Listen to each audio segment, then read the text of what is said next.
All right, let's get started here. Andrew, can you grab one of those mics, make sure it works?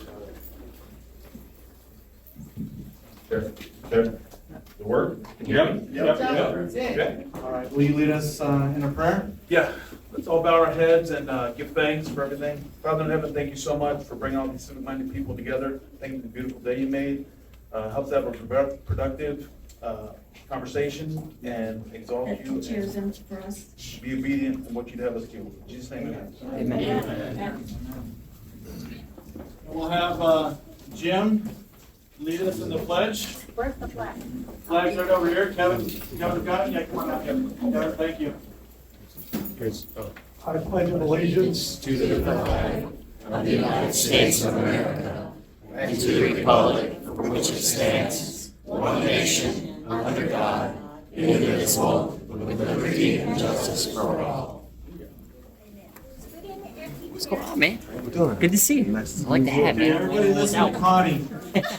These seats are. The mother. Are we scooting tires? Leave it there. Scoot over. You good, Chef? We want to fill in these chairs. We're saving that for the bride. You don't have to. You don't want empty chairs. Yeah, you're good. She wants you to You don't sit. want empty chairs. Oh my gosh, you're on time. You're on time. We got some. All right, guys. So Time what lapse. we have here and what we're trying to do is right here, stop developer control. This affects every aspect of our government, and we want to recognize how it's happening, where it's happening, and believe it or not, we need a lot of different people. It's we the people that have to be eternally vigilant against the tyranny that comes through development and corruption of all kinds. So that's why we're here. That's what we're going to be talking about. I'll be emceeing tonight. I'll be asking questions. And in the beginning, we're going to have a bunch of citizen activists. I'm just looking around. I'm like, wait, we're supposed to have 5. Okay, we're good. And we're going to be asking questions about people who have been in the fight against the developers and against the developer control. It's not that we don't want development. Development's going to happen. There's going to be building, but what we're not comfortable with is the corruption of our government in the process. And so these people have become leaders, and I guarantee you when you talk to each one of them, none of them wanted to be leaders. They wanted the government just to do its job, but they have to step up. So thank you to everybody that's up here, and if you could just go ahead and grab a mic and everybody introduce themselves, and I'll introduce John Susi as well. I'm Connie Bruni. I'm the president of Sarasota MAGA Patriots in Sarasota. I live in Englewood.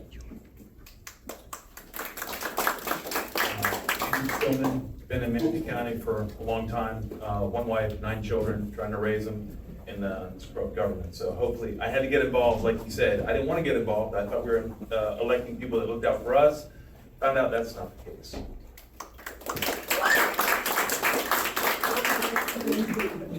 Hi, my name's Lindsay Lee. I live in Mayaca City. I am a homeschool mom of 4. Like they said, not interested in taking on this role, but also recognizing that it is our job as citizens to do our due diligence.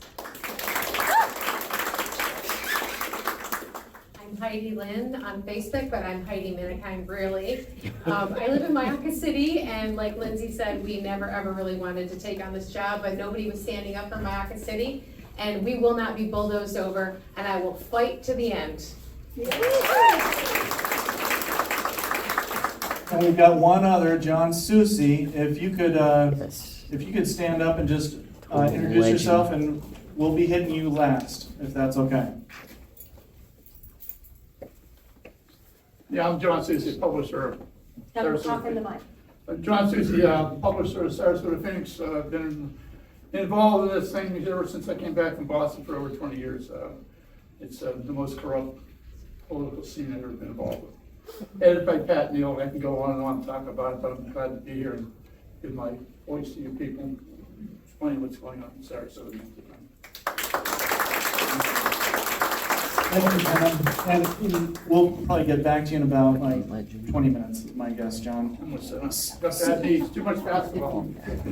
Sarasota Phoenix, if you guys haven't checked it out, it's very informative, and you're not gonna, what he publishes, you're not gonna hear in the Sarasota Herald Tribune. I guarantee you that. If you wanna know what the real scoop is and recognize what the levers that are being pulled behind the scenes, follow John Susie. So, Andrew, if you could get us started, tell us a little bit more. You've got some words prepared, and let's go from there.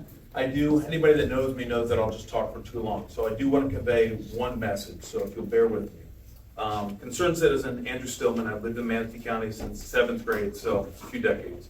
When I was asked to speak here tonight, I tried to imagine how this country was created. The founding fathers just closer to your mouth, please? Can you hear me now? Yes. Sorry. Our founding fathers had just overthrown a tyrannical government, put a king at the top, his enforcers were just beneath them, and the citizens were always dead last. So the founding fathers knew exactly what unchecked government looked like because they lived under it. So when they built this country, they turned things around. They created a government that derived its power from the people, a government that protected our God-given rights instead of pretending to grant them. A government that answered to the people. Somewhere over the past 250 years, we've turned that upside down. Today, too many people fear their own government. They're afraid of law enforcement, code enforcement. They're afraid that speaking up will put a target on their back. Think about that. In a free society, who is supposed to fear who? Should citizens fear the government, or should the government officials fear violating the rights of the citizens who hired them? I've had several government employees privately reach out to me and thank me for speaking out because they're afraid to do it themselves. Government was created to serve we the people. Today, too often, government expects to be served. We're constantly told, oh, we live in a free country. Oh, yeah? Try to do some things your grandfather did. Go fishing. Oh, permit. Go to shed. Permit. Sell hot dogs on the corner. You better get a permit. So everywhere you turn, government has found another way of separating you from your money, your property, and your freedom. We were all born into a system that slowly convinced us government is your master and you are their servants. Well, I'm here to tell you, not anymore. I refuse to stay silent. Government works for us, not developers. Government answers to us, not developers. Government derives its authority from us, not developers. It seems our government has forgotten that. Our government has forgotten who it works for. We, the people, not developers. The founders wisely dispersed political power among the people. I don't think they fought a revolution just to see it concentrated around one dining room table. And to those of you that think of seeking public office, remember this. The measure of a leader isn't how many wealthy donors you have, it's whether ordinary people feel represented by your actions. So if your desire is to represent big money, make sure you're only at their ballrooms. But if it's to represent the people, I'll see you on the soccer field. Government's appetite for growth is insatiable. No amount of power is ever enough. Every year it's another code, another regulation, another ordinance, another reason government needs more control over your life. Let me ask you this. Which foreign government is oppressing you? Yeah, same here. None. Our own government burdens us on a daily basis, and they call it freedom. To every elected official, every bureaucrat, every regulator, every government employee collecting a paycheck, you are not my master. You are my public servant, and I will only vote for men and women who understand that the first duty is to defend we the people, even when the threats of our rights come from our own government itself. Government exists because of we the people. We the people do not exist because of government. Our founders gave us a government that answered to the people. The least we can do is pass that on to our children. Because the Constitution wasn't written to protect government from the people, it was written to protect people from the government. Yes.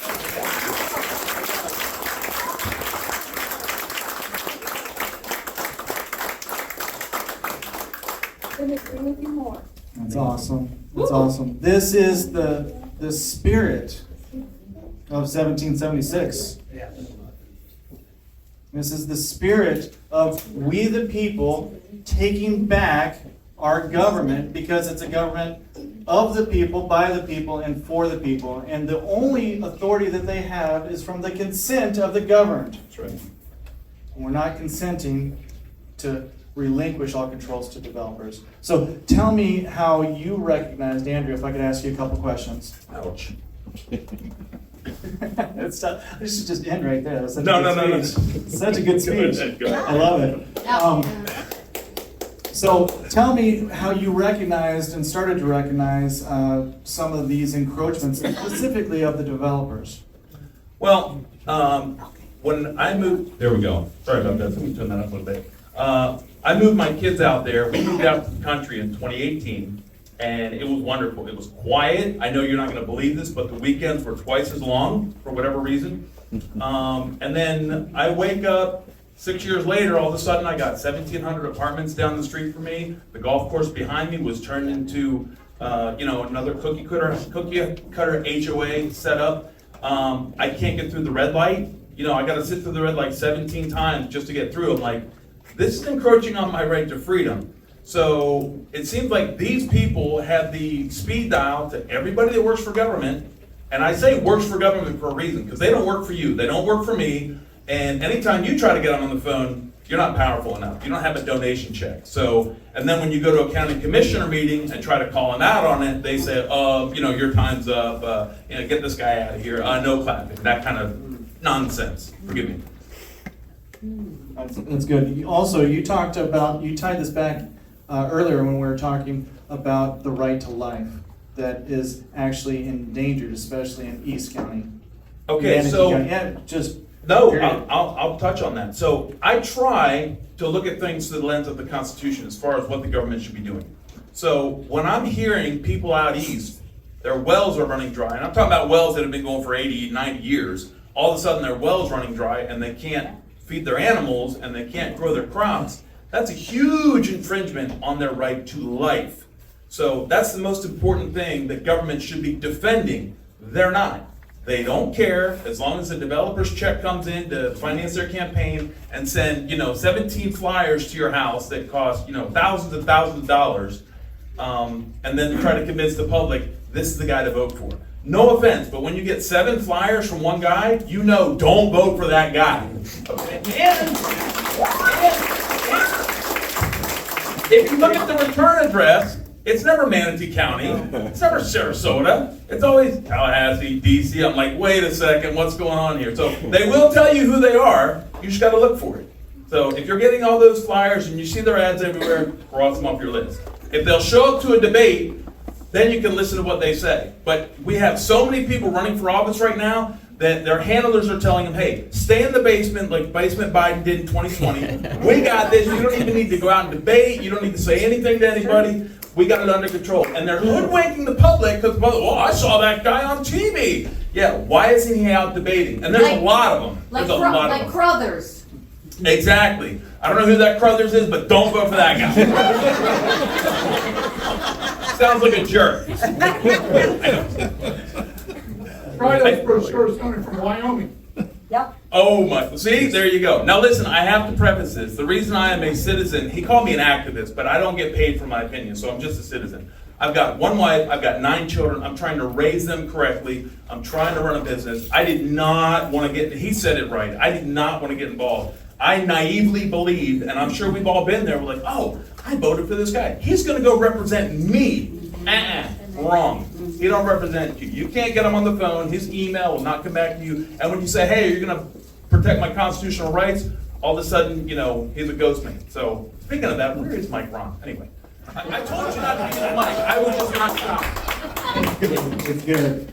Thank you, Andrew. Appreciate it. And by the way, I'm not sure if the connections to Wyoming were there, but I encourage citizens, I encourage candidates to call people out by name. Let's not be polite anymore. We need to recognize that there's certain people that are abusing our rights. So if somebody mentions Wyoming, I'm going to mention Jennings DePriest, okay?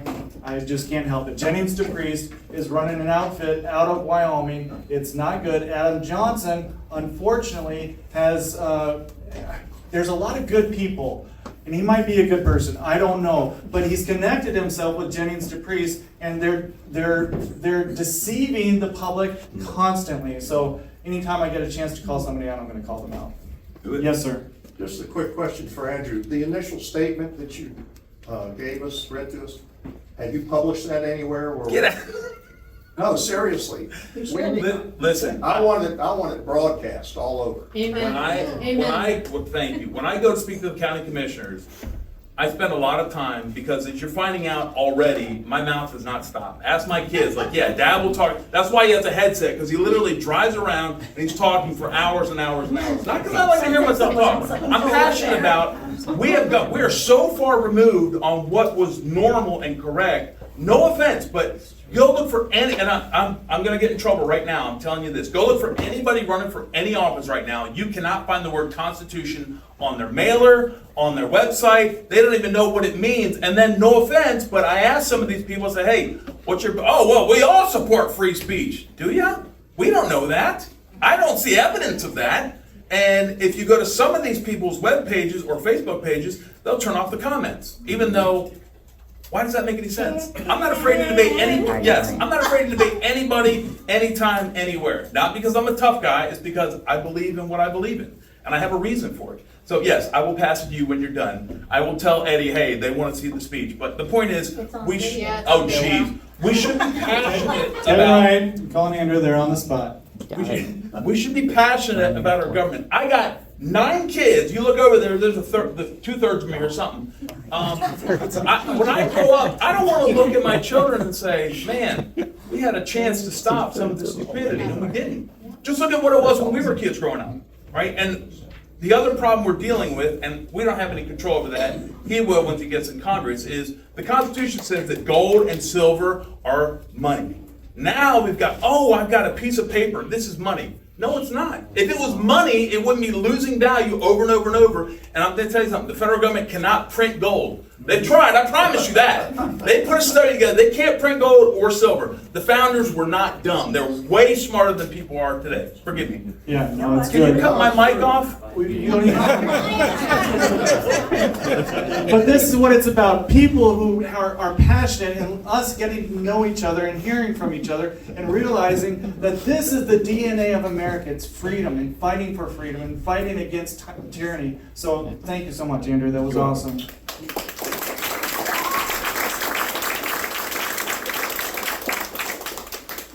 Lindsay, you're up.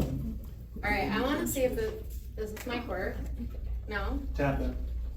Yes. Hello? No? It's lower than Eddie's mic. That's the good. We're going back to this one. Can you hear me out of this one? Yeah. Okay. I'm like Andrew and I won't shut up, so I'm gonna read. Come on over. All right, so first I just want to say good evening. Thank you all for being here tonight. One of the things I hear all the time is, how do we fix this? And honestly, I think the better question is, how do you become a part of the solution? When I first met Eddie Speir, what stuck with me wasn't that he had all the answers. It was actually the opposite. He listened, he asked questions, and he was humble enough to look at me and say, wow, I have a lot to learn. That may not sound like much, but in politics, it's actually pretty refreshing. There is no way one person can know every issue that is happening across their entire congressional district. Yep. I barely know everything that's happening in Mayaca City, and Heidi and I always talk about how exhausted we are. What matters is finding someone who's willing to learn, willing to listen, and willing to do the work. I'll never forget the first time that I met Eddie. He actually offered to drive me home, not in like a creepy way, but he wanted me to physically show him what was happening in Mayaca City. We drove around, we recorded videos, we talked about development, we talked about a lawsuit that we were currently undergoing, talking about what our family was experiencing, and he wanted to see it with his own eyes instead of just hearing about it.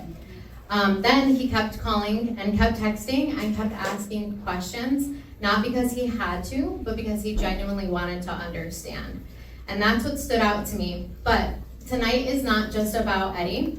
It's about every grassroots candidate who's willing to step away from their business, their families, and their normal lives because they believe that our community deserves better.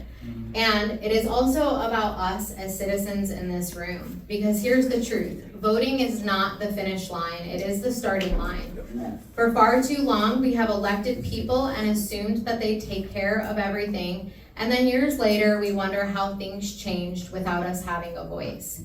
Our elected officials aren't kings, they aren't celebrities, and I don't even call them leaders, I call them representatives. I think of it like a sports team. We choose a captain, but the captain doesn't win the game alone. The entire team has to show up, communicate, work together, and stay engaged.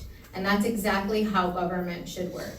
So yes, please vote, but then stay involved. Hold these people accountable. Bring concerns, but also bring ideas and solutions. Anyone can point out problems and complain. Communities move forward when people start working together towards solutions. And if you can't donate to a campaign, I always tell people that's okay. Share a post, volunteer, talk to your neighbors, have the conversations that everyone says that we're not supposed to have. Because change doesn't begin in Washington. It begins right here in our neighborhood, in our county, and in our community. And if we want a different future for our children, like Andrew said, then we have to become different citizens. Thank you.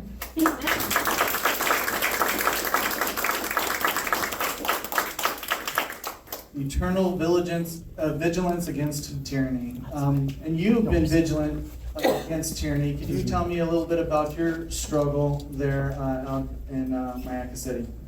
Sure. So a little over a year ago, Heidi and I actually live in the same neighborhood, and it was brought to our attention that another rezone was happening in Mayaca City. Where we live, it's one house per 5 acres, or that's how it's supposed to be. And they were trying to rezone a community, and we decided that we were going to speak out. And we're pretty extra, so we don't just speak out. We ordered yard signs that said "Say no to rezone" and laced Mayaca City with them. And we got loud, and the louder we got, the more that came to my door. And what ended up coming to our door was a lawsuit to silence me. And the developer wanted to sue our blue-collar family. He's a multi-millionaire developer. Wanted to sue our family, basically for just speaking out against his project and putting a negative light on his project. And in that, what I learned was that the government doesn't have my back. Speaking of Mike Ron, where's Mike Ron? Anyways, speaking of Mike Ron, he is not our county commissioner. The late Carol Ann Feltz was our commissioner at the time, and Mike actually went behind Carol's back and went directly to the state attorney and had the state attorney issue a stand-down letter to Manatee County. So the more involved and the louder we got and the more we pushed back against this development, the more we started to unlayer the depths of corruption within Manatee County. So tell me what a stand-down letter is. So the stand-down letter was, so what happened, the project was like an onion. It was like we saw this tiny flaw and then we just kept peeling away and realizing that there was a plethora of code violations, no permits on the project because it's like in the middle of Mayaca City, right? No one's going out there to babysit. And so when we started bringing all those things to the attention of the board, they kind of just, they blatantly ignored us, first of all, but then when the state attorney's letter basically said that Manatee County needed to stop issuing code violations to them, and that they were allowed to basically do whatever they wanted under the guise of agritourism. And that's a whole nother can of worms that I'm not going to open up tonight, but the agritourism allows them to continue to strip our agricultural land away from us as long as they're building something that's open to the public and is like super cool, like a private golf course that they have coined as the eighth wonder of the world. So, did you guys get that? The private golf course, so when you hear public-private partnership, just be concerned. It's the best way I can say, just be concerned, because it's public use, but it's a private golf course. So that's the auspice, and I'm just gonna bring up James Buchanan and Joe Gruters in what they just did with the Benderson Boathouse by taking $10 million of your money. Yep.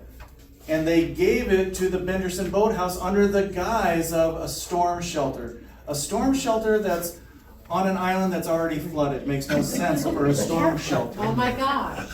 So that's what they're doing, this public-private type of partnership. And I wish I could tell you, this is where to look, this is where to look. It takes eternal vigilance to recognize all the lawfare, and it's lawfare too, that they're suing a citizen. Are you kidding me? Let alone what happened to, what's her name, who called out the dog kennels? What's her name? Oh, Julie Madison? Julie Madison. All of a sudden she's going, and now she's got a felony trespass. And what happened with that, by the way?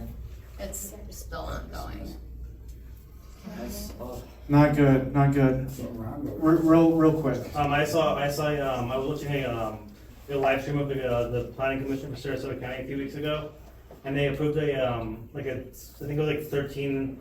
No, it was like it's like 3,000 acres, like past Lakewood Ranch, and we're actually they want us to pay for the roads for that. It's like $80 million.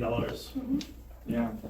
I don't know the details on that just yet, but thank you for bringing it up. And this is what we do. Let's pay attention. Somebody find out what's going on there, and let's make sure that we hold our government accountable. So thank you, Lindsay, for stepping up, getting sued, standing for us. This is what it takes. Thank you, Lindsay. Way to get sued. Good job. All right, Heidi. Okay, as I said before, I'm actually a transplant from New York State, but I'm not one of those transplants. I'm from upstate. So I moved to Florida about 14 years ago, and I left all my horses and everything in our big farm up in New York State, and we kind of moved down the state, and we ended up in Palm Air. We were the youngest couple at the age of 43 and 46. We were the youngest couples. And we knew we had to move when your pickup trucks don't fit in the driveway. You gotta move out of there. So everybody kept saying, go to this place called Myakka City. Drive down Fruitville Road. Just keep going. There's lots of farmland for sale. So found Myakka City. We rented our first house. My parents came down, bought a house in Myakka City. And then we got out of renting and purchased our house. We are agricultural people. We run cattle, we run horses. I've shown quarter horse nationally for my whole life, up until probably like 15 years ago. My daughter has a guided trail ride business, and she runs cattle, and her in-laws all run cattle. So we moved to Myakka City, and that's when I met Carol Felt, our county commissioner, who unexpectedly passed away.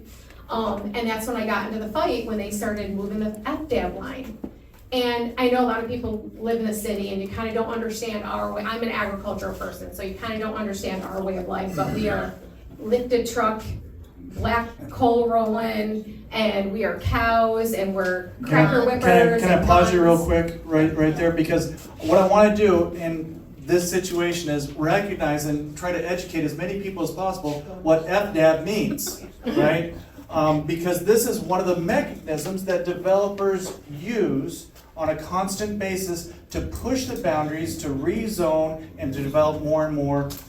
So could you describe FDAB? So the FDAB is a imaginary line, a line that the county has written. I think 1989 was, I think, the first year it was put in there.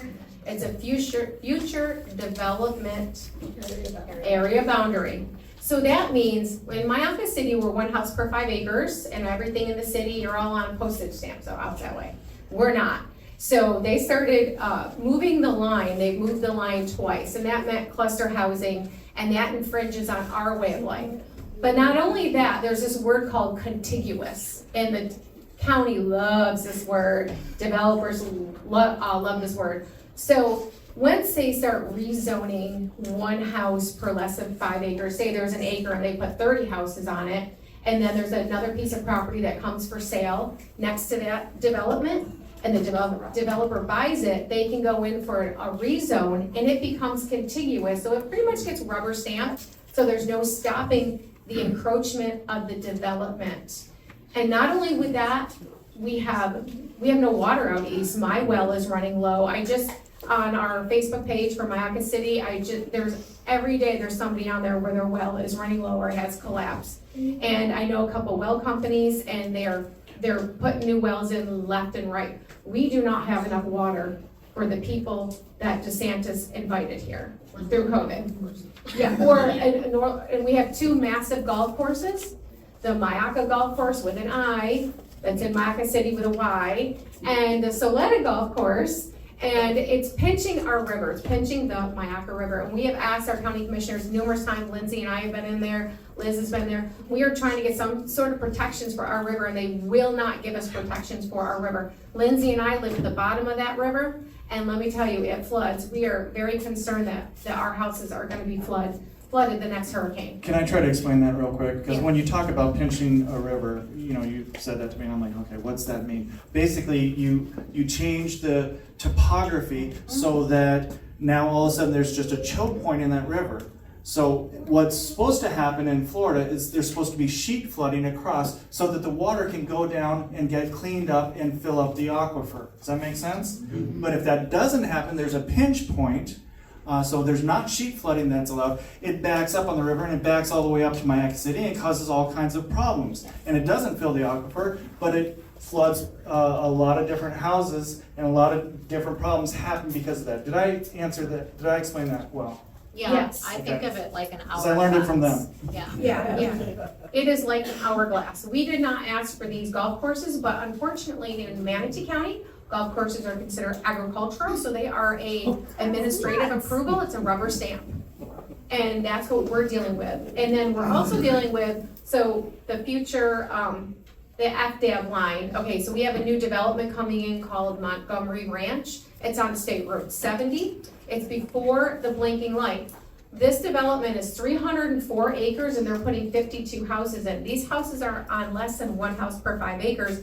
The way they're getting into this, the way they're allowed to do this is, our comp plan was rewritten by Kimley Horn, who is they're an engineering development, company, whatever. And they work consulting. They work directly with the developers, which are decimating Manatee County. So can I just mention real quickly with Kimley Horn, because at the Board of County Commissioners, I heard some of the commissioners that were defending it and saying it's a massive company, so there's not a conflict of interest. I don't buy it. There is a conflict of interest because the developers are their customers. And so the more that they can get past and the more that they can push, there's a conflict of interest, and the incentives are all wrong.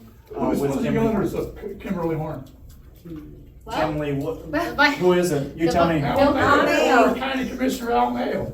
Okay, but Bill Connerly is the vice Yeah, well, president. they're all the same. right. They're in it together. This will be my shameless plug for you to vote for John Phillips. John- He's not here tonight. Not shameless at all. Not shameless at all. That's right. We need representatives that are going to actually represent us. Anything else before I got to try to move forward I think and get that's some it. pizza? Want to hand the mic to Connie? Yeah. All right. Okay. Awesome. Connie, let her rip. Well, I came to talk about my voter guide. How many people here are from Sarasota County? Okay, a few. So when somebody says the name Al Mayo, do you know that name from Sarasota County? He's a former county commissioner. I stood in front of the County Board of Commissioners probably 2 weeks ago. No, sorry, 6 weeks ago. Oh my goodness, it was the 2nd of June. And I said, what's going on here? Is there someone behind the scenes pulling the strings, or are you doing the job? And I wish you could have seen the number of people squirm in their seats. Because the truth is, Al Mayo's pulling the strings behind the scenes. And this other gentleman, yes, I guarantee you, they're pulling the strings. There is huge money on the table. There is a gigantic, inherent conflict of interest, no matter what they try to tell you. So I wanted to talk to you instead of my voter guide, we'll talk about that, we can, about the Live Local Act. And it really is a follow-up on exactly what you're talking about. Doesn't the Live Local Act sound nice? Sounds good, doesn't it? As a title, it just sounds really awesome. However, it is a law that was passed in Tallahassee. It is a one-size-fits-all development situation for the entire state. And its purpose, stated purpose, was to bring affordable housing. Unfortunately, what's happening is the developers love this act. Love it. It's their buddy. Because they can go in on empty land without any local permitting or zoning hearings. Nothing. And do what they want to do. Period. As long as it's affordable. You can call it affordable or a schmortable or whatever you want to call it. It's insane. And in Sarasota County, what's happening is that our Board of County Commissioners actually voted in April to resist the developer's desire to expand the definition of what lands would fall under the Live Local Act. The developers want to include ag land and any open use areas. Those are not specified in the law. They are not.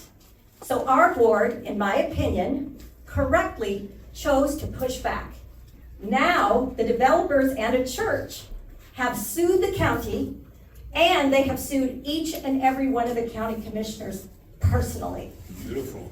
So, what I want, what I look for in candidates is somebody who's willing to have the guts to do what our Board of County Commissioners did. Yes, they took a risk.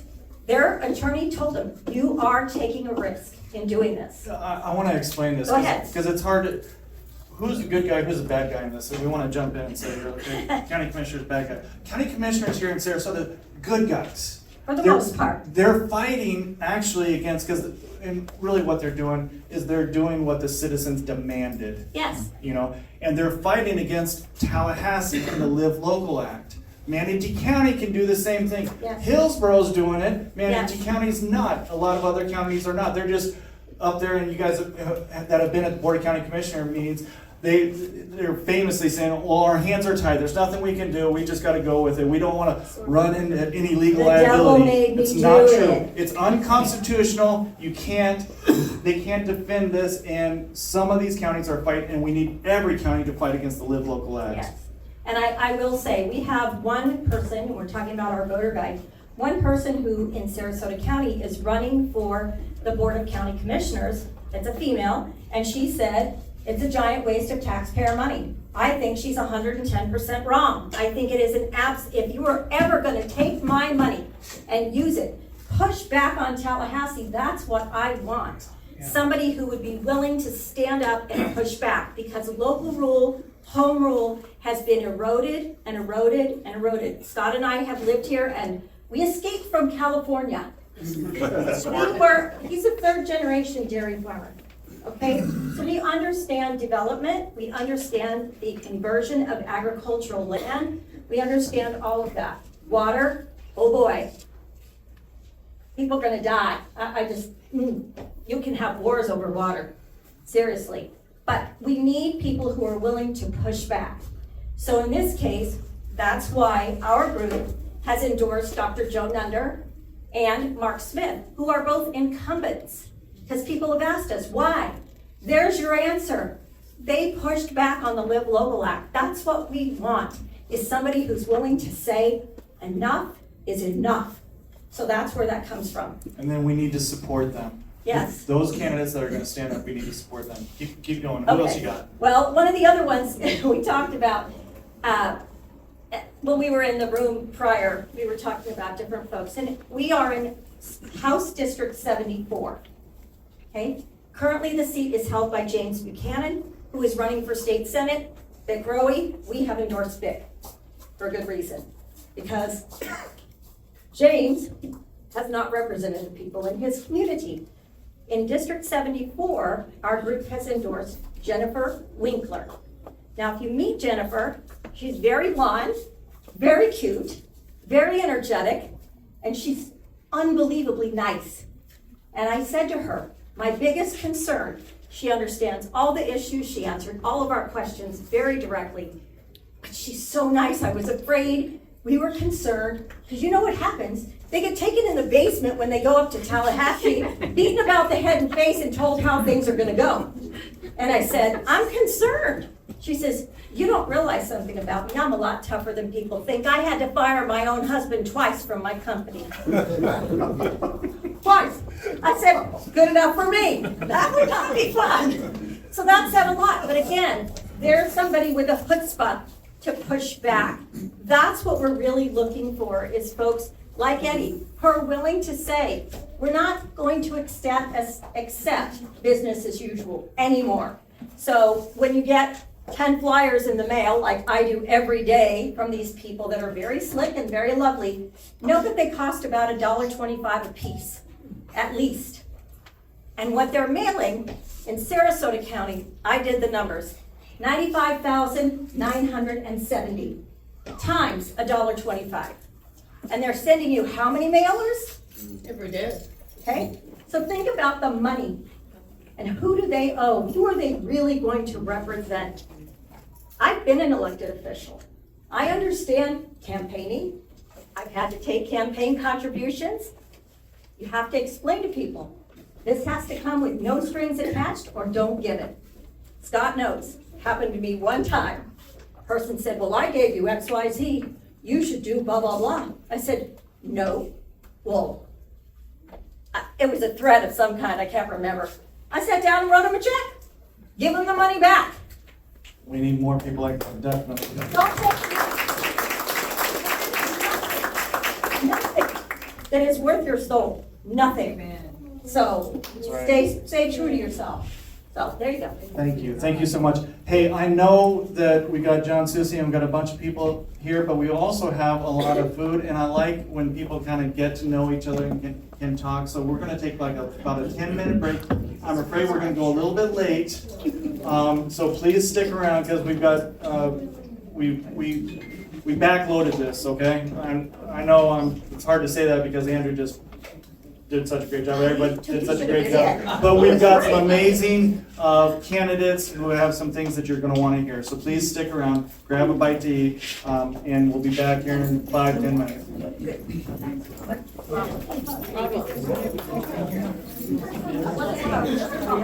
Hey, how's it going? Good to see you. I made it back almost in like.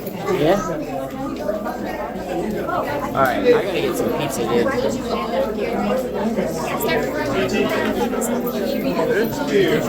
Yeah, that's right.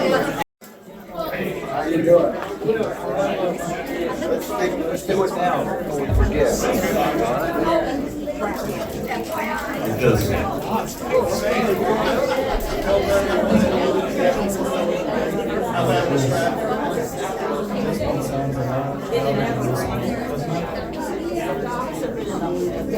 I'm talking here, and I'm talking here. Can you turn it back?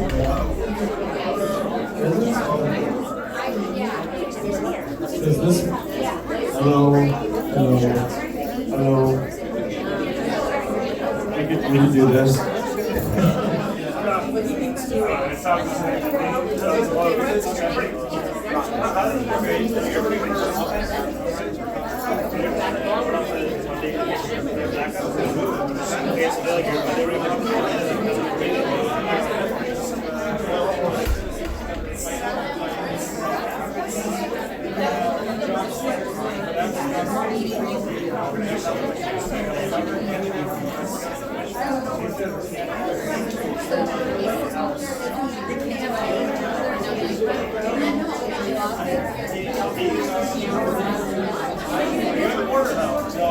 He runs in Sarasota.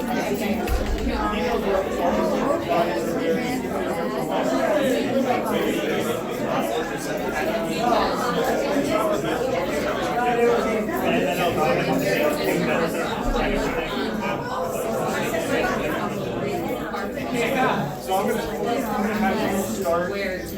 Just to, I'll bring up all the. like, I mean, like, I also made very concerned about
But that is what my uncle has been saying for years.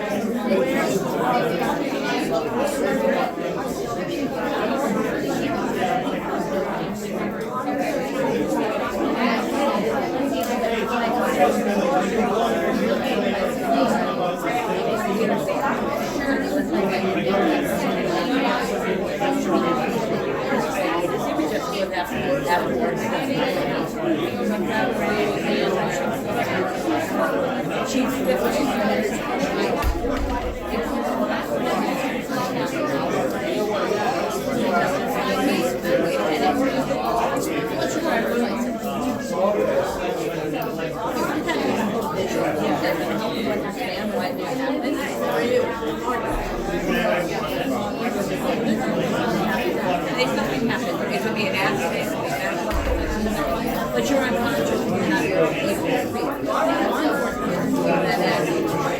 that happens, not correct. But you want to say, what do you want to do? They don't know where people. They don't know where they live in Florida. What's taking place that we don't know anything. And it's taking the national.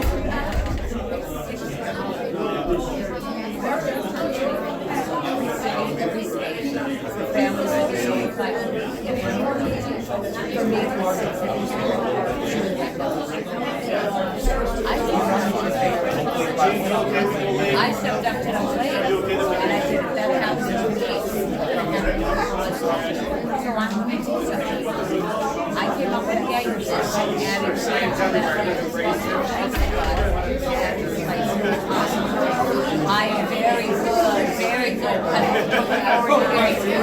Yeah, but you're, I'm like, but I am certain in the government. So, but I noticed that they don't have like this.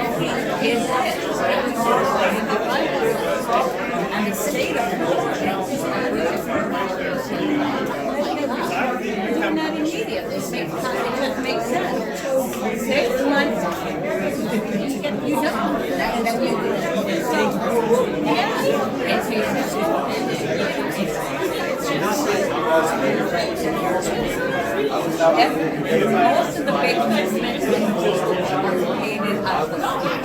Some people have it, someone has done it. I'm the person who give each other a hard time. My own state.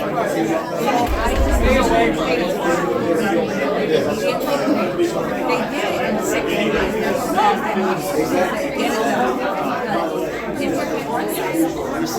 National averages is not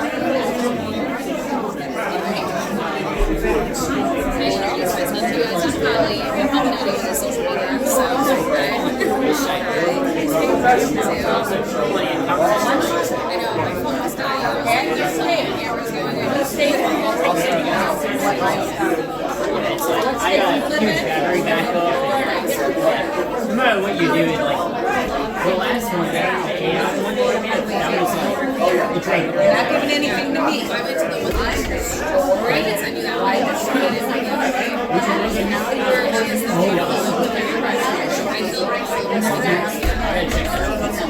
You're missing. You're red. You're red.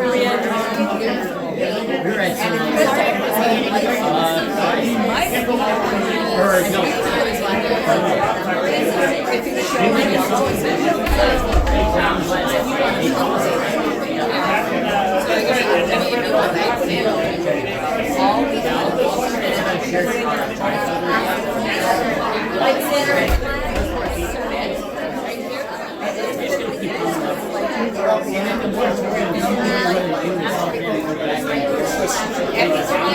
The only thing they're not taking is national classes, so not taking them out of the country. So even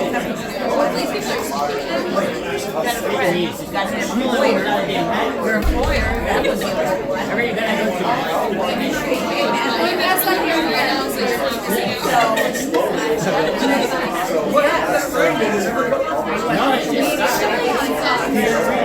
so I'm on Facebook.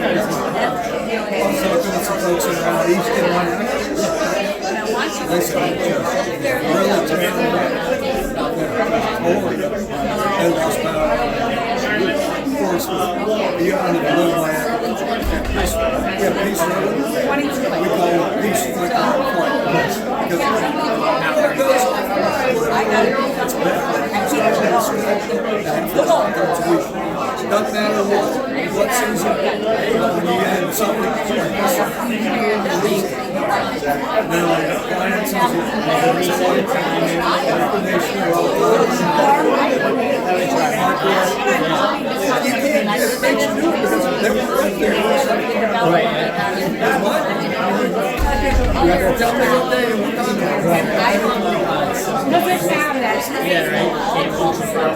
Went out like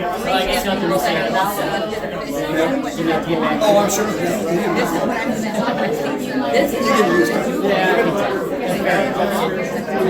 We have a microwave that is that's we got plenty of breakfast now. The microwave is just, it won't do anything. They do clear. You did.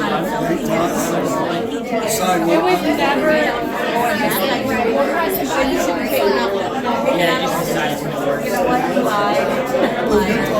It's going to go ahead and slow time. Yeah, it's nice. If they don't make ice cream very right in my, it's right next to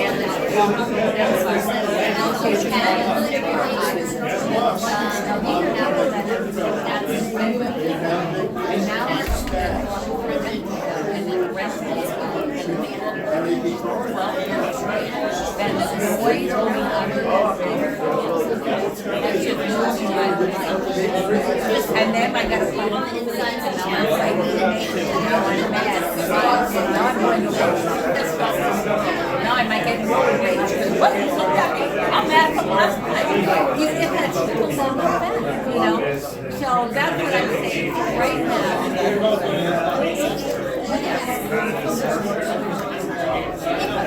Not in me, I'm in a certain community. It has not really everything anything that I have seen, but it's more of my lights are made when it was out of that house. My family Because there's so many other issues, I think, over development. I always still stay out. Okay.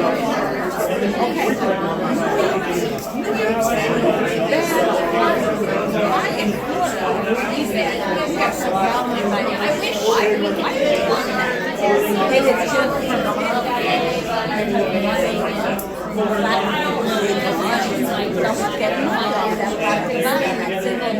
so I can't even pay for but I do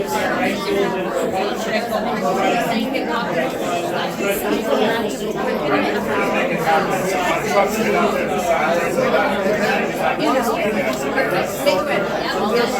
mean, homelessness, I mean, I don't think, so you can't just give them like something. You gotta give them a hand up and say, you know, I have. Your eyes bothering you? But on let's just say Sunday, just because I have that in every area. Would say,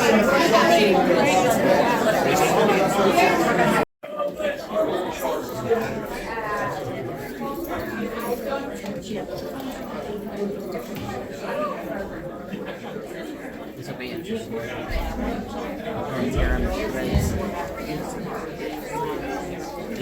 It's going to be a brutal shutdown. Is what it's going to be. Right? There's no.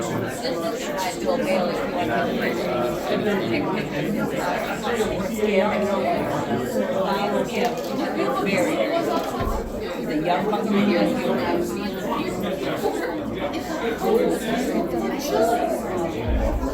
relation happens. If it doesn't, I need a less than a fine.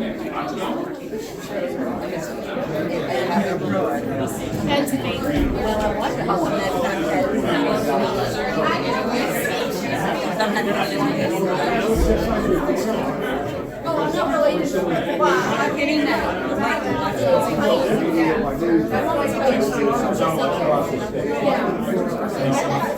Hey guys, grab your food, come have a seat. Raising your kids. Did you get this? He's principal. Stillman. This is for the new people who all recommend people. Oh my eyes. What's up?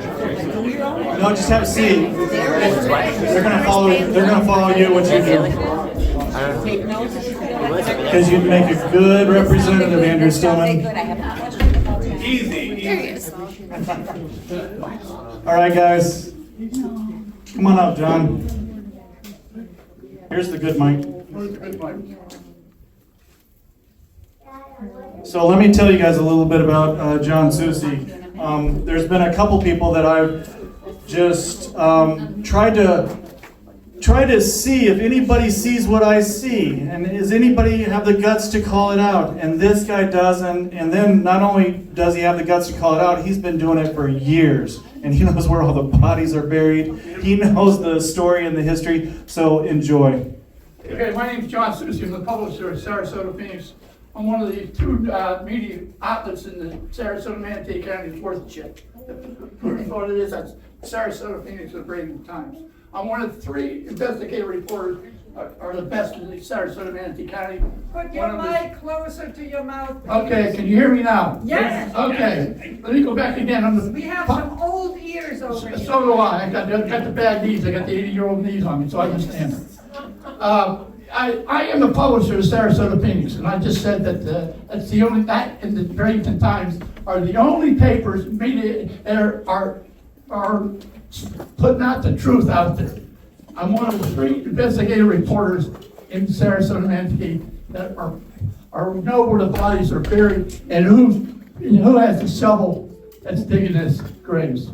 That's the Sarasota Bradenton Times. That's the 2 reporters over there, Kenny Kimmerer and Mitch Malley.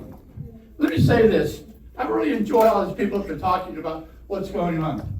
But the bottom line is this. Unless we elect Eddie Speir and those 4 running for county commission, it's useless. I've been involved in politics in Sarasota County for a long time. A lot of people go up before the boards and they go to the meetings and they pack the hall and everything else, and they'll get beat. I say to them, you're smart, articulate, you know what's going on, but you have a real problem knowing how to count to three. And what I'm saying, there's 5 county commissioners in Sarasota County. Unless you have those 3 votes, all the rest of it's useless. So here in Manatee County, unless you elect the 4 people running for county commission, it's all over with. You got 4 people running, 4 districts. It's a no-brainer. It was Ed Bailey running against Ballard. It's a no-brainer for Glenn running against Ron. If anybody doesn't understand, I don't know what they've been smoking. The other 2 districts got excellent candidates running. The problem is, there's a lot of them running. So what you need to do, I have my favorites, but I'm not gonna say what they are. What you have to do is do some deep dive and do some digging of who's the most qualified, are the ones who can win. And that's obvious who those 2 are. But I could go on and on and on, I can slow down. What brought me here to talk about the judges in the 12th district, judicial district. Hold it up time. And about Pat Neal's control over it. How many in this room know that Pat Neal has been picking the judges in the 12th judicial for over 10, 15 years? Paying them? Hey, pardon? You said picking or paying? I'll tell you how. Yes. It's a lot of work, same difference. And unfortunately, the members of the bar in Sarasota County are part of it because they're not saying a word. I hate to say this, but they're fellow attorneys. Because here's what happens. The judges have been serving about 6 months before their term is up, they retire. So what happens next is that the governor has got to appoint someone to take their place for the next 6 months. So what happens, there's a committee called the 12th Judicial Nominating Committee. And guess who runs it? Pat Neal. Nice. For over 15, 20 years. So I've been to a couple, Glenn's been a couple. And what happens, they have the meetings, and there's Neil, the head of the table, I've been there a couple of times. And Neil throws everybody out, they sit there, and they point who the judges will be to send up to the governor. So they send it up to the governor, and what happens, the governor appoints who Pat Neal wants to be elected. So here's the thing about it. Now, after they get 6 months before the election. Oh, hold it up. 6 months before the election, they put on the black robe, they put it into the fee, they raise $100,000, and nobody runs against them. And that's what's been going on for the last 15 years. And do you see that written in the Sarasota Herald Tribune? Or anything else? The only place it's been written is in North Country. Let me say this, I can go on and on, so I've got to slow down and get through what's important to hear. There is no Republican or Democratic Party in Sarasota, Manatee County. I don't know what it is in the rest of the country, but it isn't here. The party that runs here in Sarasota County, Manatee County, is Pat Neal's crowd. They run the counties, both of them. There is no Republican Party. Look what they did in Manatee County and what they did to the Republican Party here. But there is no 2-party system. And we got to realize that. And I'll tell you what, some of the things that have been taking place are scandalous that they get away with. And we got to change that. In this election coming up, if you don't win in this election, you're done. I don't care how much you talk about the heads of government and so forth and all. If you don't have representatives out there working for the people, it's finished. You guys did something. People of Manatee County, you ought to be really proud of yourself. You took down Pat Neal people 4 years ago. You did that. Incredible. It's the talk of the state. That's why they came in and took your state community man and woman out, closed down the state. You did that. Now they're coming back at you. You know Anthony Pettis? You know about him, right? He sued me. Yeah. He's been suing me now for the last year and a half by legal fees over $100,000. I'm glad. I can't feel privileged because he's picking me. So that's what he says, he thinks about me. He's just sent somebody else in here now to take his place. And the guy's named Max Goodman. He's another political operative. He's running the campaign, the ones I'm saying it back to before, only Manatee County, but in Sarasota County.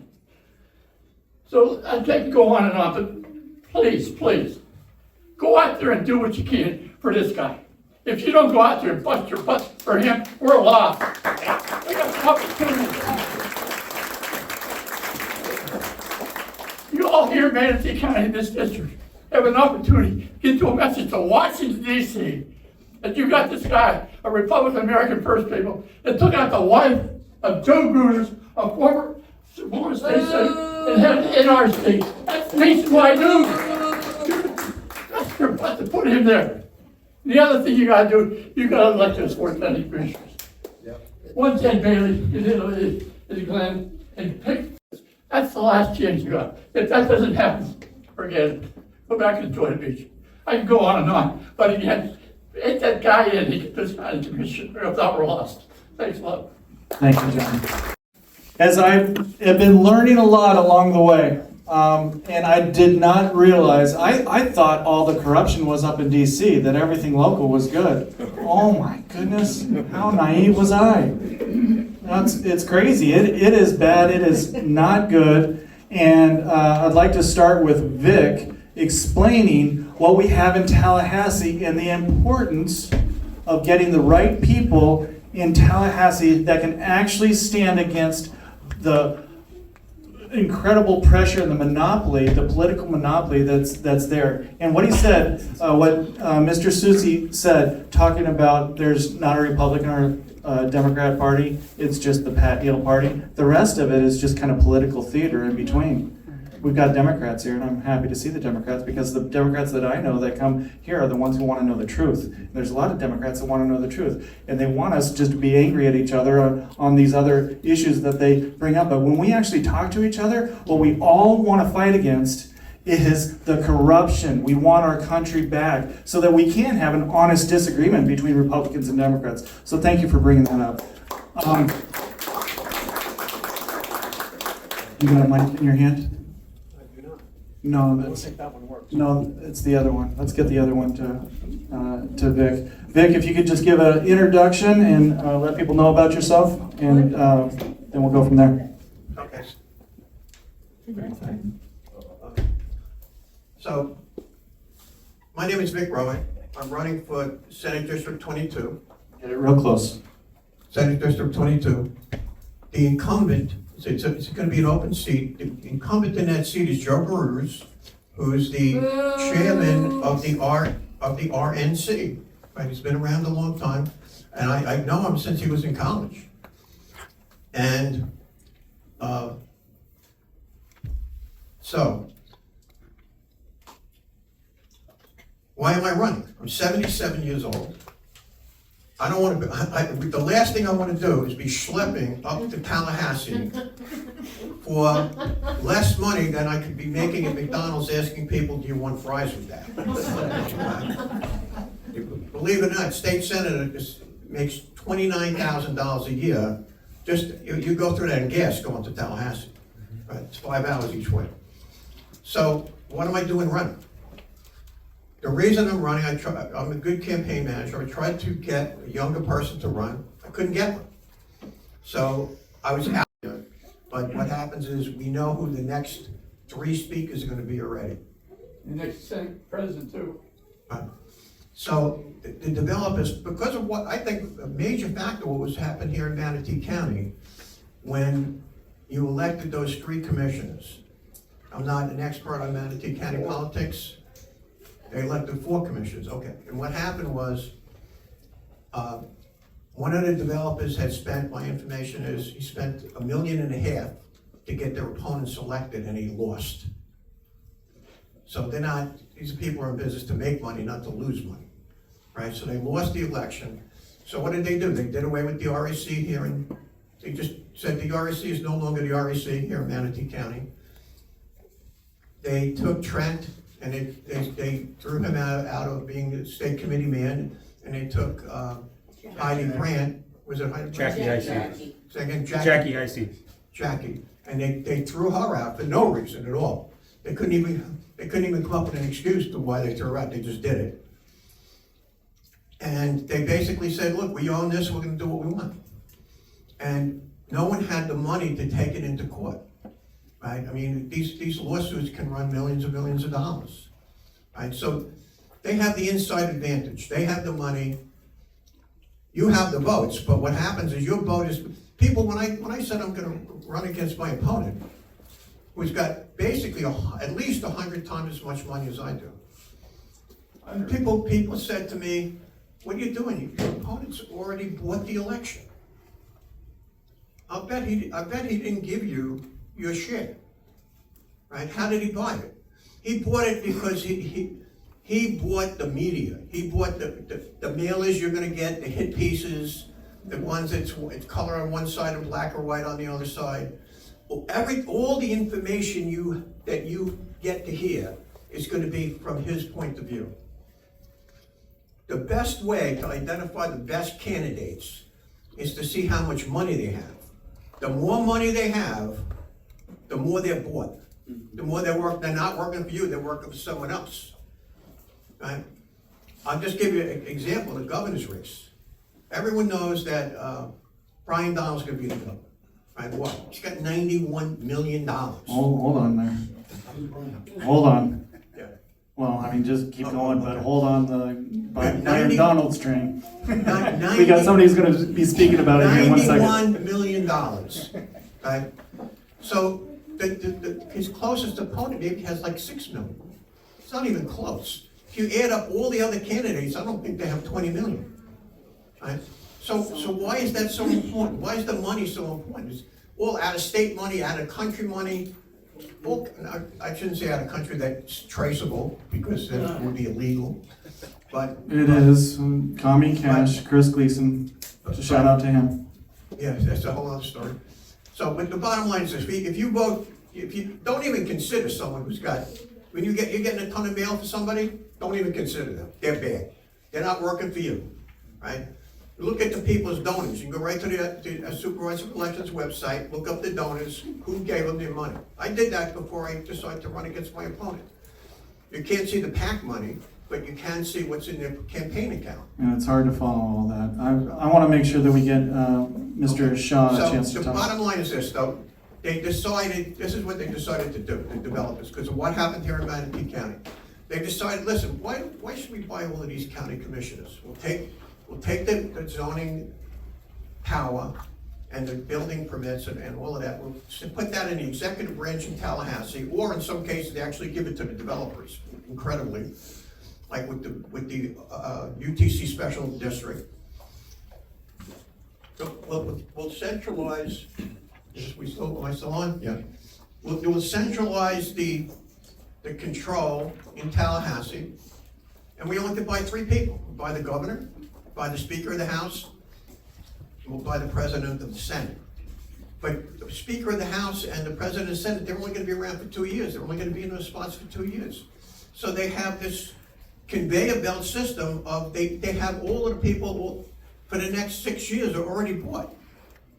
These people are already bought, so it's already a done deal. So what can you do?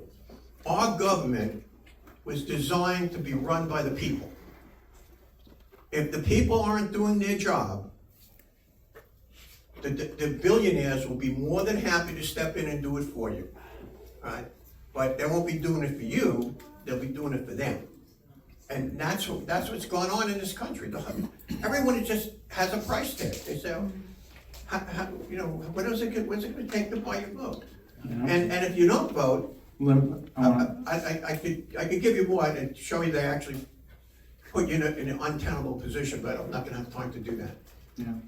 And please stick around and talk to Vic. He's got amazing things to say. I do want to just respect everybody's time and get Mr. Shaw a chance to talk. And while the mic is going down there, I want you guys to also recognize when you're looking for state legislators, you need to ask, will they stand against leadership? Will you vote for, would you be a part and support a freedom caucus? Some kind of caucus that goes against the leadership, so it's just not an entire monopoly that's happening up there. Okay, Mr. Shaw. Hey, let's do a little visiting here. I don't want to bore you. I hate boring and I hate politics, tell you the truth. My name's James W. Shaw. I come from the land of Yeehaw Junction. Probably couldn't tell by looking at me. but I ran for agricultural commissioner against Wilton Simpson. I thought I would only get about 10 or 20,000 votes. I got close to 600,000 votes. He got 1 million. If I would have had a little time, I could have scooped up a couple 100,000. I could have beat him. So, it doesn't take money all the time. Especially in this election for governor. There's 6 people involved. A lot of chaos. No incumbent. Trump isn't the same Trump as he was 8 years ago, giving Wilton Simpson the okay. He's a little bit different. He gave Byron his okay, but it's changed a little bit, and we all know about that. All right? As far as myself is concerned, I don't drink, I don't smoke, I don't do any drugs, I'm not on any antidepressants. Why should I tell you that? Because you and I deserve somebody with some clarity and isn't going to show up on the National Enquirer magazine 2 years from now. We all know what happened with Mr. Gillum. All right? Just recently. Let's face it, guys. Let's face it. There's a pendulum swing in this country. And it's ridiculous. This pendulum swing is scary. It went from George Bush to Obama. Pretty big. It went from Obama to Trump. Pretty big. It went from Trump to Biden. It went from Biden to Trump. This pendulum swing that we have every 4 years lately, every 8 years, is dividing this country right down the middle. As far as me, getting to know me, some gentleman said he had 9 kids, he beat me. I've been married 44 years. I have 8 children, 28 grandchildren. I cut my teeth in the freight business as a manager. I managed 600 people, 550 of them were Teamsters. Local 430 up in Harrisburg. Weren't the friendliest bright sunshines every single day, but I learned how to manage. I learned how to talk, I learned how to get angry, I learned how to shut my mouth, I learned how to stay in the weeds. I learned how to manage, and I'll take that right with me. After that, I signed thousands of checks. I owned my own business, 400 employees as a trucking company. And after that, I said, forget it. I've had it with freight. And I bought 3 Auntie Anne's franchises. Anybody hear of Auntie Anne's? It's a pretzel. Have you heard of that? Yeah. Right. Ann Beeler, who was an Amish woman, personally trained me on how to make a good pretzel in a lemonade. Tell me a governor that could do that. But the challenge was I went from 550 Teamsters to 30 teenage girls as far as trying to manage. So that was one doozy of a challenge. In the last 16 years, I've been a gentleman farmer in Okeechobee, having a ball. So that's a little bit about me. Now, I'm not going to give you my pitch. I'm going to kind of shorten it because this is a development meeting on a local basis. Two enemies, illegal aliens and developers. Illegal aliens. 20 million people crossed that border with Biden. 20 million uninvited guests to the dinner table came over here. You know, and I'm a Christian.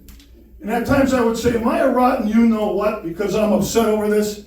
And I got this little voice that said, no, you aren't. Because there's a commandment. There's a commandment that says, thou shalt not covet.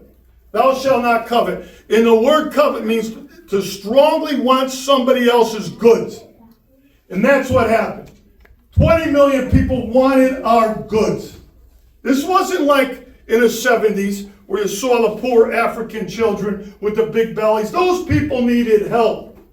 As far as I was concerned, I saw a lot of backwards hats, knapsacks, Nikes, cell phones coming over here. Who protected us? All right? Florida is the 3rd largest state after California, Texas, then Florida. Florida with 23.5 million. 20 million came over here. Probably getting impregnated, pregnant, or pregnant right after. It could be up to 35 million right now that are in this country that shouldn't have been in this country. Nobody protected us. Where were all these congressmen? They're supposed to stand up for us. Where were all these senators? Where were all these governors? Everybody's saying the governor from Texas Abbott's such a good Republican governor. They were crossing your border. Why did you let that happen? And instead of shipping them back, you ship them deeper into the country. Gang, we're dealing with insanity. And this is what we need. We need some sanity in the office. It upsets me. It upsets me. Like I said, it's covetousness as far as I'm concerned. But getting back to development, developers, it's the same thing. Covetousness. They see beautiful green farmland with these orange trees that are a little depressed, and they're taking it over. Pennies on the dollar sometime. 45,000 acres of land is going under concrete every year in Florida. 45,000 acres. That's 125 acres per day under concrete. We got to fight this gang. I fought it. I fought the AI centers in Okeechobee. We had a group of 400 from India coming over into Indian River County. We fought them, and I kind of joined the lawsuit. We all got sued. All right, so it seemed like that's a song around here. Getting sued, so throw our name in that hat. But the fact is, getting back, I'll wind it up. You have to do this on a local basis. Do me a favor, tell me how it ties into 2032 before you go. 2030, in a nutshell, we know there's an order that wants to take over the whole world. We know what it is. It wants to take over the whole world. It wants equality. You know what equality is? We're all on the ground while the elites are stomping on us. That's what their equality is. The definition of equality. They want to take all the rights away from the local government, and eventually it'll be a national thing, and we'll be ruled by the United Nations. And it is not a conspiracy. Not a conspiracy. The Antichrist. Yes, these are the last days. And don't even get me started on the AI. You know, we know what the AI is. We won't be able to look to the left or the right without them knowing what's going on. Plus, the CEO of Microsoft is bragging about all the jobs that are going to be taken over. As an instance, Microsoft has 288,000 employees. The CEO for Microsoft said, we're going to eliminate 175,000 of them within 1 year. Oracle, 30,000. Even UPS, their logistical department, 92,000. All because of AI. And they're saying, bring in AI. That's the kiss of death. We got to redefine words, gang. We got to redefine them. Progress isn't growth. That's over. As far as I'm concerned, progress is knocking it all down and getting back to green grass again. That's my say on it.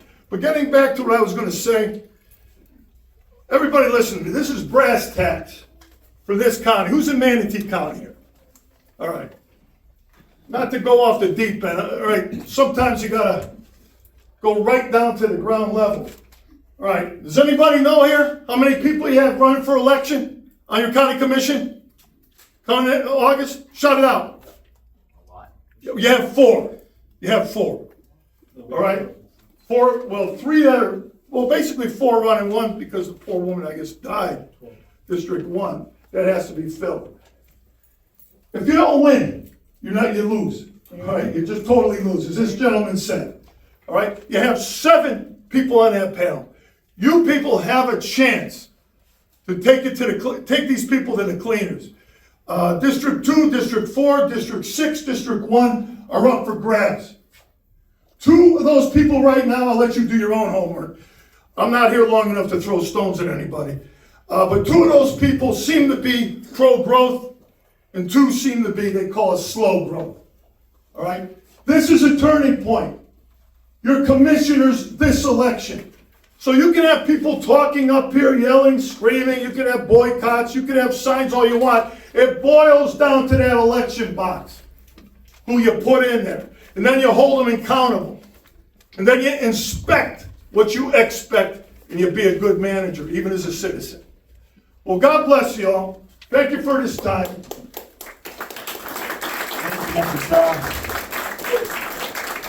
Remember what I said. Take this locally. It's a life or death item. All right?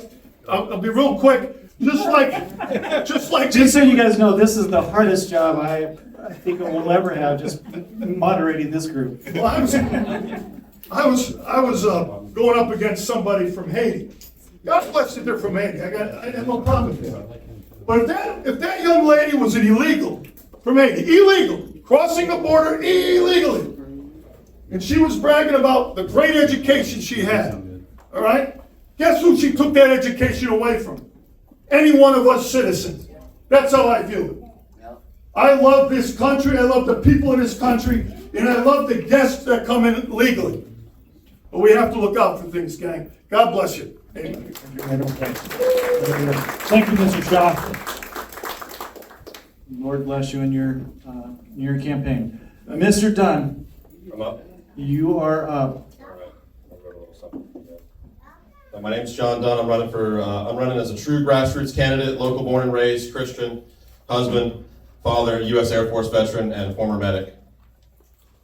I'm raising my family right here in Manatee County. This race is about constitutional rights and about who actually governs Manatee County. Our Constitution was written so that the powers flow from the people upward, not from the special interests downward, and that starts right here with us. For years, we've watched developers and their consultants quietly take control of our local politics while ordinary residents are stuck with flooding traffic and broken promises. They hire political hitmen, build PAC networks, and use dark money mailers to knock out anyone who stands in the way of sprawl and profit. A couple of my opponents. Adam Johnson has a friend named Jennings Dupriest and is plugged directly into that same machine that's been bankrolling pro-developer county races for years. Johnson's campaign treasurer is the same person who serves as the treasurer for Pedicini's Cafe PAC and is part of the pipeline that starts with special interests and developer checks and ends with votes against you on growth, land use, and public accountability. When you see their names on slick mailers and text messages, you're looking at the front end of a machine that's already transformed Manatee County politics in favor of big development. One other, Mark Stanek. He has his campaign signs sitting on developer-controlled properties all over the district, and he's already talked about chasing a data center and more industrial build-out around Port Manatee area. When your campaign is built on developer land or have PAC ties, you don't walk into office for we the people. That's how you end up with commissioners who listen to lobbyists first and taxpayers last, who treat our comprehensive plan like a suggestion and our natural lands like inventory. I'm running to break that pattern, and that's why I've already signed a written not-for-sale pledge that I put in writing and signed on video. I will not accept any developer money, PAC money, or special interest money for my campaign. And tonight I'm going to ask two things. First, your vote and your voice, together as one, to help put someone on the dais who answers to the Constitution and to we the people, not developers or special interests. Second, I'm asking every true grassroots candidate in Manatee County, if you are really running for the people, sign the not-for-sale pledge with me. Join us, stand together, Manatee County is not for sale. And with your help, we're going to build a grassroots wall around this county.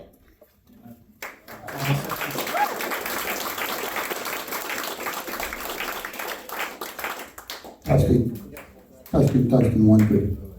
For the record, Glenn Gadfly, Jubileena. So I want to get some out of the way real quick. My opponent did a hit piece on me and went back 20 years. I'm not proud of what I did. I was an alcoholic at the time, and I've been clean and sober for 19 years.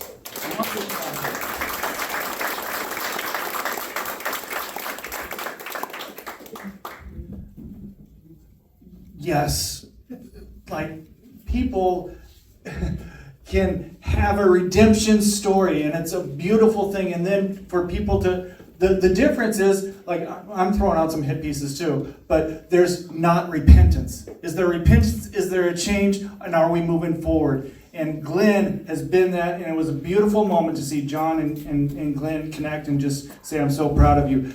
We're in this fight together, and it's not just this fight, but it's us together as a community, and It's beautiful. So thank you so much, Glenn. I'm so proud of you. Thank you, John, for being a good friend. So, thank you for that. So I'm going to move on to really what matters is the voting record. So first of all, there are 2 seats up now, Amanda Ballard, Mike Ron. And I will tell you, if Ed and I do not get in, they will have their 4 votes like they have their 4 votes right now. Nothing will change if we don't get in, and that's a fact. Now, Ed's got a little bit of a different race. Mine's unique is that, one, there is no Democrat running in District 4. So when I hear people, hey, I'll take care of you in November, there is no, it's over in the primary. If you don't get out and vote on the primary, whoever wins the primary is going to the seat. It's pretty easy math. There is no November and December in District 4. And my opponent also, this would have been an open primary, and I would represent everybody, non-parties, Democrats, Republicans. But part of the Pedicini plan, and by the way, Max Goodman is Mike Ron's handler. So that can tell you a little bit about what directions he's going in. So he had a ringer come in, Allison Sneed, and do a write-in. How many know about write-ins? Okay, so what that does, it closes off the primary to all those other folks. And I had a lot of non-party affiliations behind me, some Democrats behind me. I would have easily won. Because this is closed, it's up to the 19,000 voters in District 4. So that's the games, that's the games they're doing. So let's talk about his voting record and no-show. So last month we had the Lakewood Ranch Republican Club. Ed was there, his opponent was there, I was there, no-show Ron. Just didn't bother showing up. So what happens is, if you don't want to debate me, how can the public know, right? Gruters didn't show up for years, right? Right. So, okay. Oh wait, guess who Gruters' handler is? Max Goodman. So you see this cabal. This is how they do things.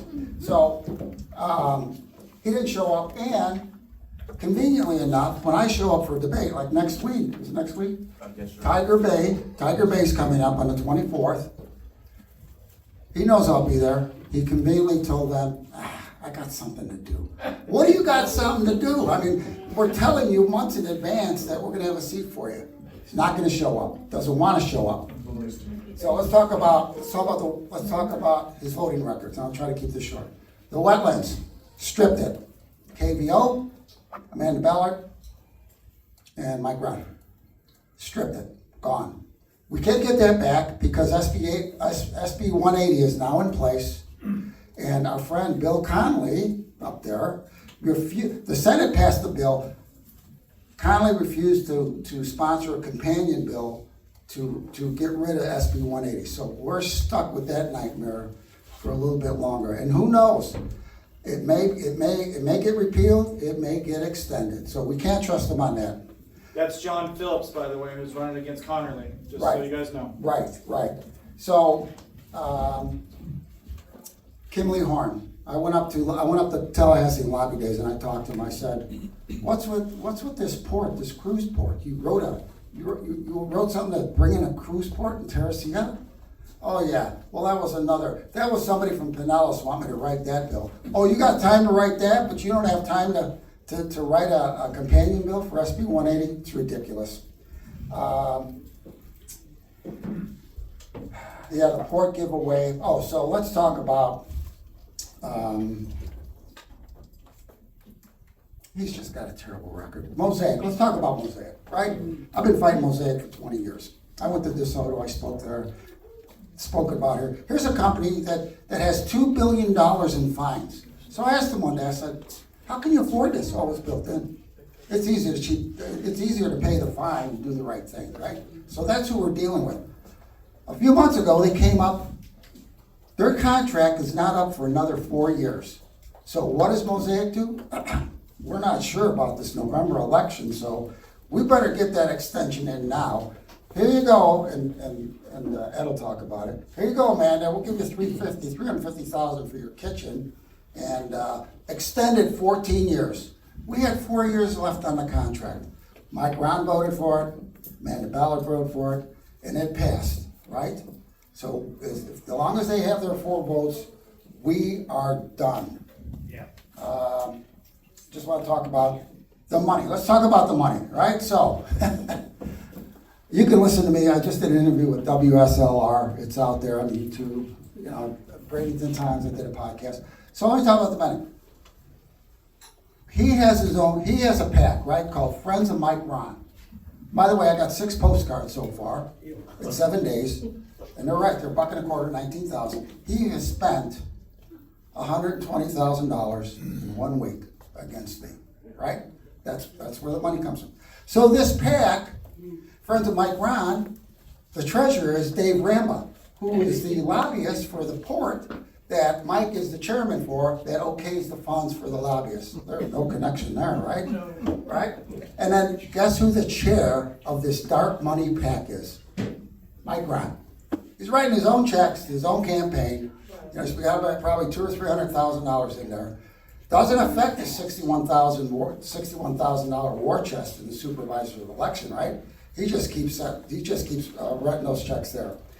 Anyways, again, it comes down to the 18th. It's all or nothing. What's his latest one saying? I think he said he's fighting against the overdevelopment. Oh, overdevelopment, He's fighting conservation. He's taking your money, our money, dark money, and telling us that he's fighting against overdevelopment. So people who aren't connected don't even know. They think, oh, I'm against development, I'm gonna vote for Mike Ron. Are you?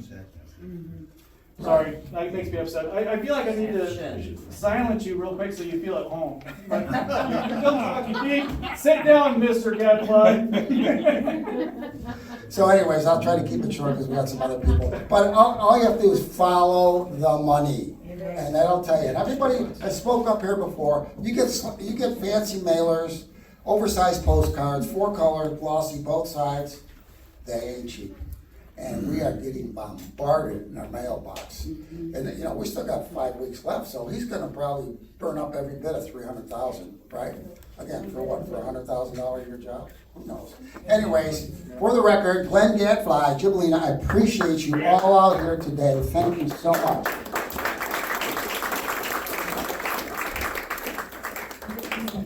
Okay, Ed, you're up. Thank you. Ed Bailey, Republican native from Manatee County Commission, District 2. And I can pretty much just repeat everything Glenn said about Mike Ron because the same is true about Amanda Ballard. There wasn't a development that she did not like between the years of 2023 and 2024. You hear a lot about SB 180. I always tell people we would not be in the problem we are right now if they did not vote the way they did on our wetlands, if they did not vote the way they did on the impact fees in August of 2024, and if they just listened to the people of Manatee County. But that's not what happens. So Glenn mentioned our debate. I will say, I'll give her credit, she did show up to lie. They asked, who are your donors? She says, oh, I've accepted money from a little small here mom and pop shops and a few good local developers. What she refuses to acknowledge is all the PAC money that she received.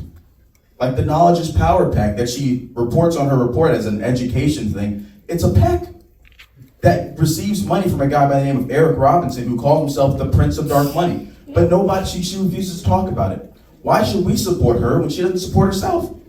She looks at her record and then proceeds to try and distance herself from it. She tries to say, if you go back and listen to her podcast on Bradenton Times, they said, what's one of the biggest problems? She goes, it's overdevelopment. Who voted for all this overdevelopment? But that's the stuff that we're dealing with. We're dealing with people who are, I want to say this, the developers got a lot smarter since 2024. They understand that they are the boogeymen here in Manatee County. And anybody associated with them are going to lose. So they're giving their candidates the opportunity to go out there and say, hey, you don't have to support us publicly.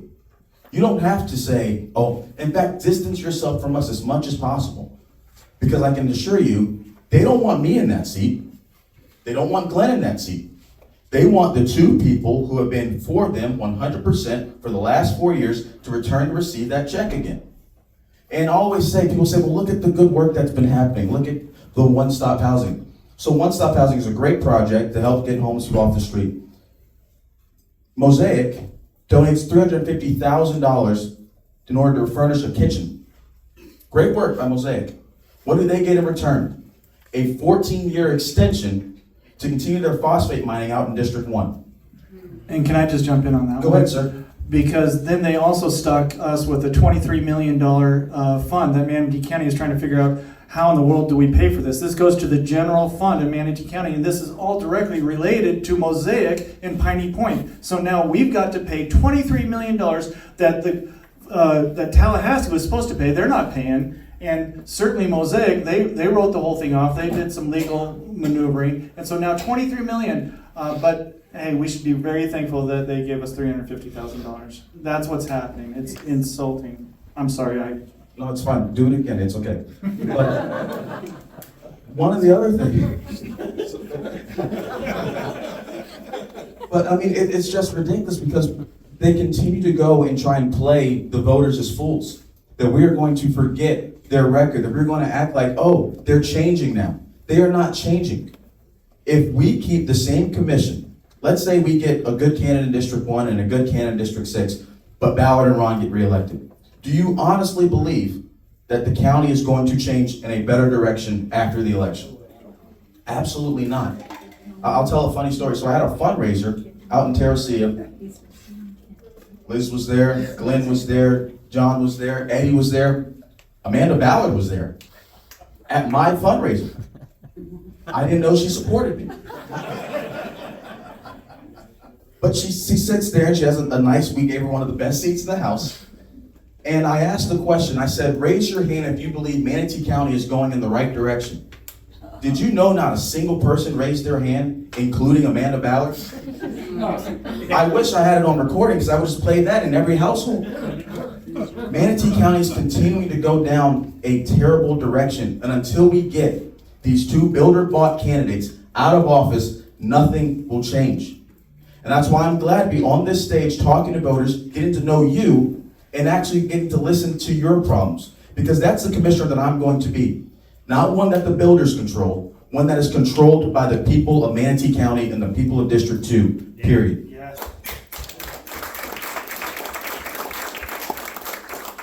And until we get the people to rise up like we did in 2024, do your research, tell your friends, let them know who are the bad guys in this election.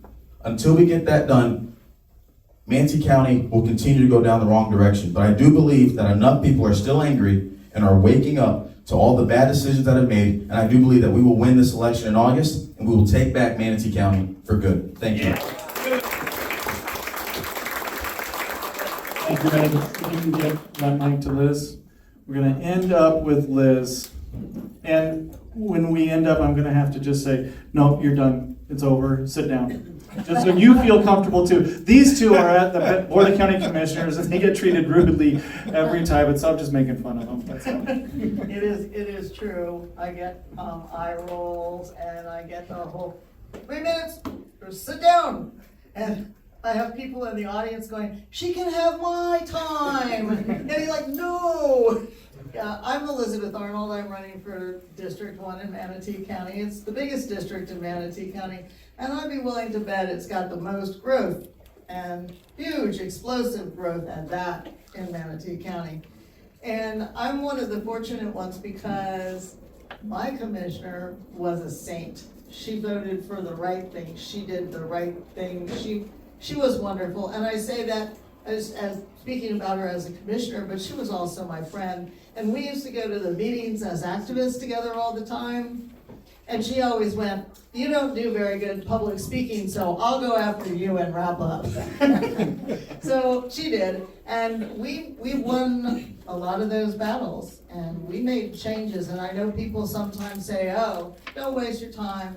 Don't go to the meetings. It's just a waste of time. They have their minds made up. And sometimes they really do. But let me tell you, the more people that show up, the better it is. I was actually at a county commission or planning commission meeting where I actually spoke against a supermarket that was going in only 3 miles away from another supermarket, and they admitted that by that time it was built, Moccasin Wallow would be an F road, and we needed to only take out 3 acres of wetlands, and the chairman of the group basically said afterwards, well, she showed up, but it doesn't matter because none of the people from around there showed up.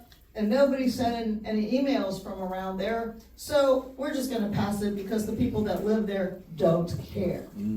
So when I tell you that it's important to email, and when I tell you it's important to show up, I'm not kidding. It really is, because you don't want them to say, oh, well, nobody cared. I also was here a while back and I told you that in 10 years, this county has allowed 3,000 acres of wetlands to be paved over. That is horrid, you guys. I'm serious, you know, we have a water problem, we don't have enough.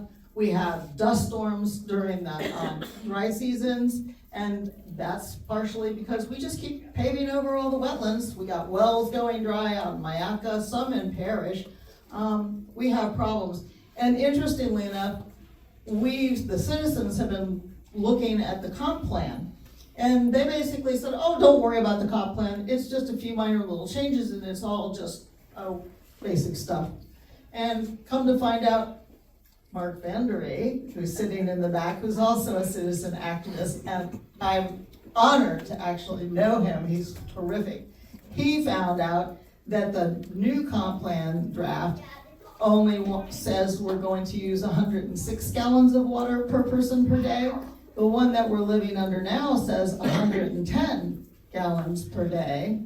That makes a big difference in the overall scheme of things. And interestingly enough, another friend of mine, Ken Piper, just told me that the county has come out with statistics where we actually use 111 gallons per person of water per day.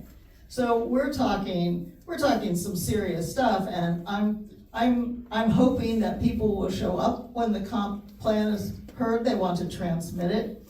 That's very serious. We really need to show up. I also want to talk about the folks that have been sued. After the last election, a bunch of people got sued by different people that I think the developers put up to it.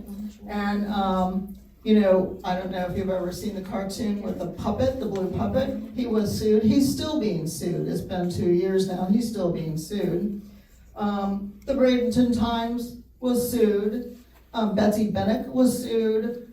Take Back Manatee was sued. And John Susie has been sued. They want to shut us up. They are very serious about drowning out all the voices that would tell you the truth and try to get you involved. This is very serious stuff. So what I also want to talk a little bit about Live Local, and I'll use this because it shows you something. On Fort Hamer, we go to it's a 2-lane road, it goes to a 2-lane bridge, and there's all kinds of things happening on Fort Hamer where they're building, I think it's like 5 apartment buildings that are 4 or 5 stories high. And then right down the way on agricultural land, there's 18 acres and it's all suburbia around it. And they want to put, 300 apartments for disadvantaged people, I guess, affordable apartments. And it's right across basically from a school that has pods and all that kind of stuff. So you have to say, what's going on and why isn't our county commission doing something? And I was asked that on a show lately, a podcast. What would you do? And I said, well, you know, I think we should go after the whole situation and not approve, push back and say, we're not going to do it. Go ahead and sue us. And they said, well, that's expensive. What about that? And I said, well, think about it. What if you don't sue, and then you have to build all the infrastructure, 4-lane bridge, 4-lane road, more schools. It's a really expensive thing. Somewhere along the line, we've just got to learn to say no. We just can't keep saying, oh, we might get sued. I think the citizens actually want us to take them on. Sarasota's taking them on, and I'm really proud, and I think we should back Sarasota up personally. So, you know, I just want to say, I've been doing this for a long time, going to these meetings. I've been studying, I've been doing all kinds of research, and I think because you can go out onto almost any commission meeting and you can see what I say. I'm not up here just saying, oh, I'm gonna be against development. You can see me doing that. I actually do that, and I'm not gonna change after 10 years. So I hope you'll vote for me. Again, I'm Elizabeth Arnold, and we do need to take back Manatee. All right, guys, so I also want to shout out Mark Vandry over here and make a shout out to Ken Piper. These are people that have been informing and educating us, and also, sorry, here, we've got a token Democrat.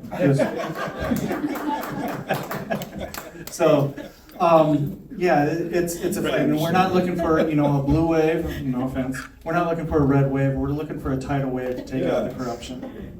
Okay, so a couple of things, please stick around. If there's more food, hang out and talk, because this is what it's all about, is getting to know people, finding out how we can help. I would love for Allison, if she's still here. Is Allison here?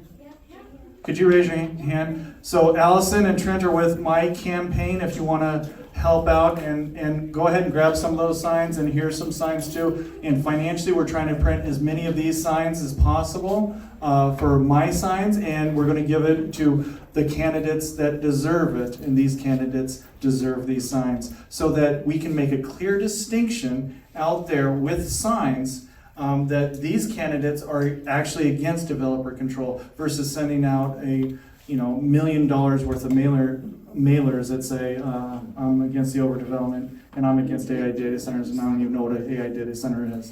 That's ridiculous.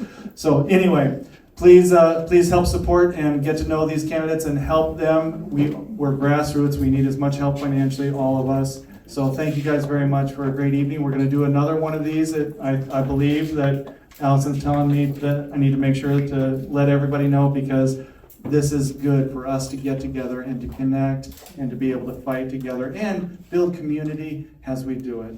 Okay? Thank you guys. Lord bless you guys. Have a great night. Before you leave, I have one question. I want to see a show of hands.